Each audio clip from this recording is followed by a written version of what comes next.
Hello everyone, welcome to Pro Tour Philadelphia with me, Rich Hagon, and him, Brian David-Marshall, the Pro Tour historian. So much to get through. It's a brand new format. BDM, we've been doing this a bunch of years together or apart. I can't remember being more excited about a Pro Tour than the introduction of Modern this weekend. I can't remember a tournament since the initial introduction of Extended, I think a million years ago, where a format has been as thoroughly unexplored with as many cards in it as we have this weekend as Modern is. So this, in case you don't know what Modern is, it is basically every card set with the Modern card frame.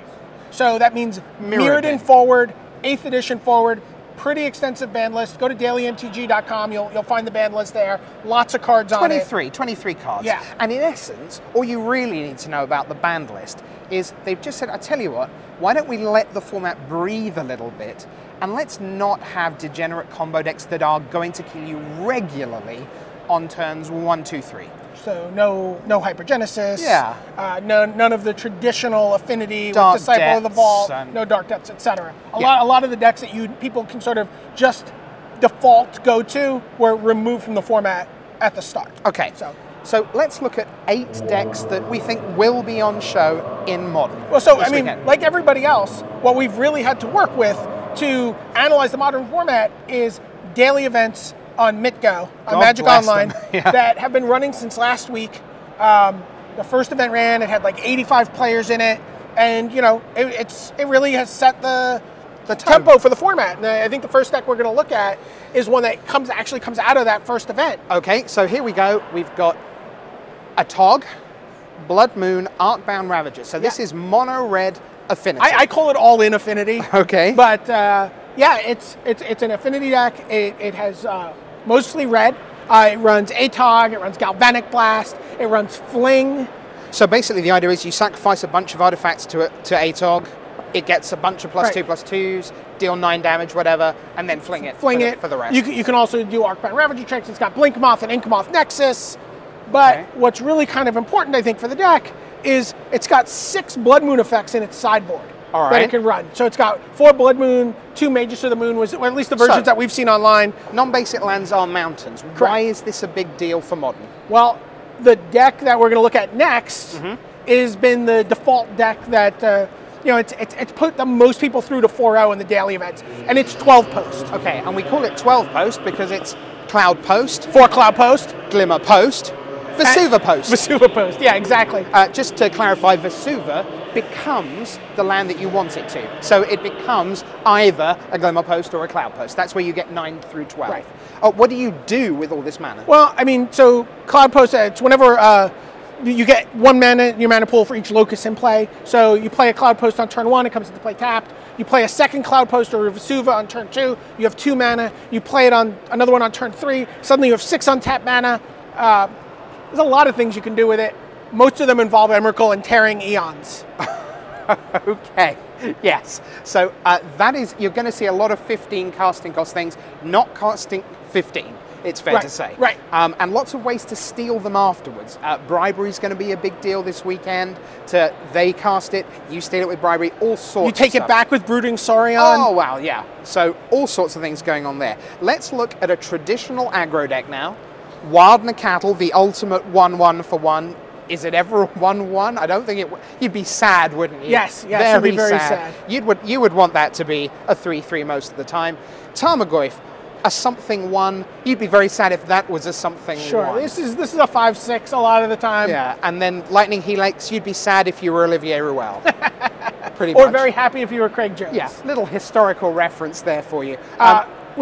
From Honolulu, which by the way, you can come to next year because that's the first Pro Tour of 2012 that's been announced. I thought you were going to talk about Hall of Famers, and we were going to mention maybe Bob Marr. Dark Confidant's a card you normally see in this deck. This deck really takes advantage of the Ravnica dual lands, all the different fetch lands, and really is capable of having a domain of mana in play. So you can play with black cards, you can play with blue cards, you can do whatever you want. It's a very interesting deck. Tribal Flames, Might of Alara.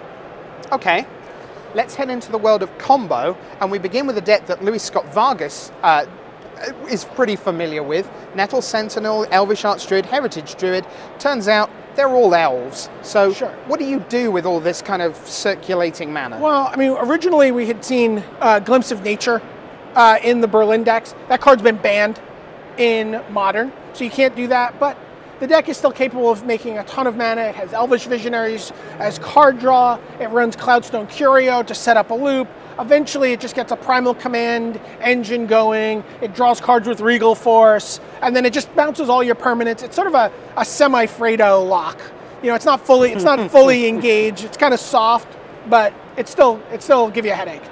And now, ladies and gentlemen, it's time for the Brian David-Marshall Show, in which he will explain to you the deck that features Melira, Silvok, Outpost, Kitchen Finks, and Viscera Seer. Take it away, Brian David-Marshall, because I don't understand this at all. All right, well, I'm not going to, I mean, there's a lot of different things that this deck can do. It can have Birthing Pods and Protean Hulks, but really the key to this deck is with a Melira Silvok Outcast, your creatures can't have -1/-1 counters placed on them, okay? So you have Kitchen Finks. Kitchen Finks has Persist, and so when it goes to the graveyard, it comes into play with a -1/-1 counter on it. Except it can't get a -1/-1 counter on it, so it just comes back into play full strength, which means you could sacrifice it, and then it'll come back into play, and oh my god, I still can't put a -1/-1 counter on it. And if you have, say, a Viscera Seer to sacrifice your Kitchen Finks to, you can gain infinite life, you can set up your deck, you can find your Murderous Redcap, you can find whatever card you're looking for, and kill your opponent any number of different ways that go back to Project X, or, you know, Revelark combos, or body doubles, or Protean Hulks, or there's all sorts of stuff you can do at that point. You could just kill them with a Murderous Redcap. He's actually quite useful, isn't he? Who knew? Okay, let's move on. Another combo deck, I understand this one. This is Living End. So Living End, it says suspend, but suspend isn't going to happen. This is a cascade deck. You cascade into it from Violent Outburst, Living End occurs, and basically all the stuff that you piled into your graveyard comes back.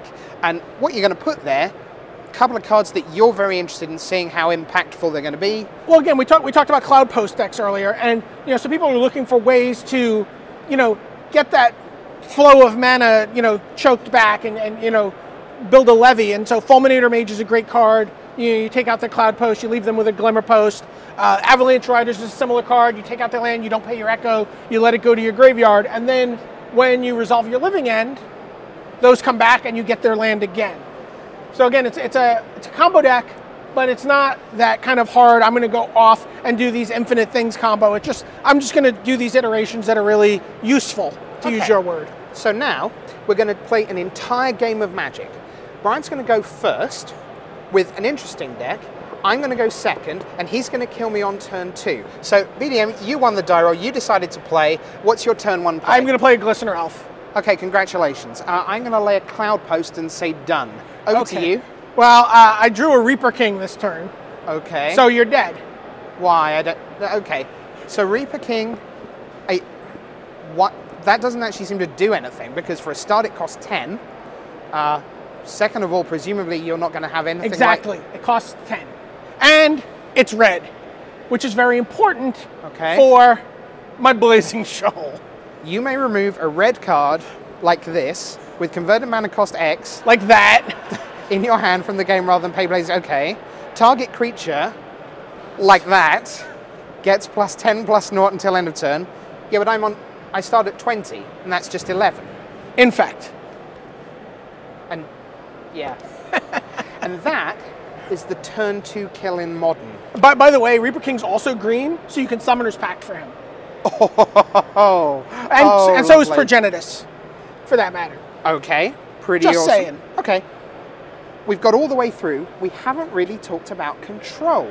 But the Vesuva decks can be a little bit control-y. Sure, Shaheen Sarani all play blue and white and Day of Judgment and Wrath of God. You might see a Mindslaver show up in there. Sure. Who knows? Okay, but is there like a genuine controller? What kind of thing might we look at there? Let's look at our last set of 3 cards. Yeah, Gifts Ungiven is sort of the default control card. I mean, players were very excited when the Modern format was first announced about being able to play with Gifts Ungiven, right? And so with Gifts Ungiven, you search your library for 4 different cards, you find 2 cards you really want, you find an Eternal Witness, and you find a Noxious Revival. And basically you create a damned if you do, damned if you don't situation for your opponent because, well, they can give you an Eternal Witness and an Noxious Revival, not give you the 2 cards you want. Oh, wait, I'm going to get the 2 cards I want. They can give you the 2 cards you want, which is awesome, or they can just concede and move on to the next game.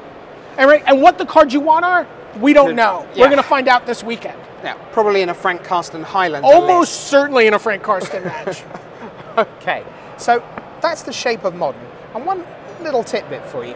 When we were putting those cards together, we ended up with 24 cards on the screen. 19 different sets. It's where they come from.